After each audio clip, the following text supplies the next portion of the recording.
அடுத்த நாளைக்கான சூப்பரான ப்ரோமோ வந்து பார்க்கலாம். சாரதா விஜய்ட்ட இருந்துட்டு, "நீ என்ன கொஞ்சம் நிம்மதியா விடணும்னு நெனச்சீங்கன்னா, தயவு செஞ்சு இந்த வீடு வெக்கேட் பண்ணி கெளம்பு. எங்கள கொஞ்சம் நிம்மதியா வாழ விடுங்க. தயவு செஞ்சு புரிஞ்சுக்கோங்கன்ற" மாரி சொல்றாங்க.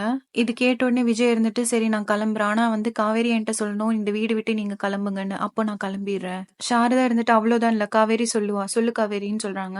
காவேரி இருந்துட்டு, "அம்மான்னு" சொல்லி சாரதாவ பாக்குறாங்க. சாரதா இருந்துட்டு, "என்ன அம்மா? இன்னும் என்ன இவன் மேல உனக்கு காதலா? ஒப்பந்தம் போட்டு ஏமாத்திட்டான். அது இல்லாம ஒரு பொண்ண வேற வீட்ல கொண்டு வந்து வச்சிருக்க. இதுக்கு மேல என்ன பண்ணணும்?" இது கேட்டோனே குமரனோட அம்மா இருந்துட்டு, "என்ன ஒப்பந்தம்னு சொல்றான்? என்ன குமரன் ஆச்சு?" குமரன் இருந்துட்டு, "கொஞ்சம் அமைதியா இரும்மா." விஜயோட பாட்டி இருந்துட்டு, "நீங்க சொல்றதெல்லாம் உண்மைதான். அதுக்காக தான் எங்க பையனும் எவ்வளவோ வாட்டி மன்னிப்பும் கேட்டோம்.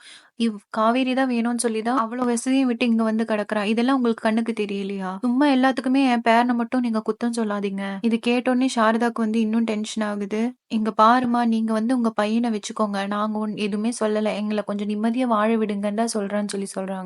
காவேரி இருந்துட்டு, "அமைதியா இருங்கம்மா. தேவையில்லாம பிரச்சனை வேணாம்மா. நர்மதா மூஞ்சி வேற சரியில்லம்மா பாருங்கன்னு" சொல்றாங்க. சாரதாக்கு வந்து செம்ம டென்ஷன் ஆயி, "இன்னும் நீ வந்து இவன சப்போர்ட் பண்ணிட்டு இருக்கியா? இப்பவே நீ வந்து அவன் கூட கிளம்பிடு. எனக்கு போதும். இப்பவே வந்து நான் உன்ன தண்ணி முழுகுறேன். இப்படி எனக்கு ஒரு பொண்ணே கிடையாது.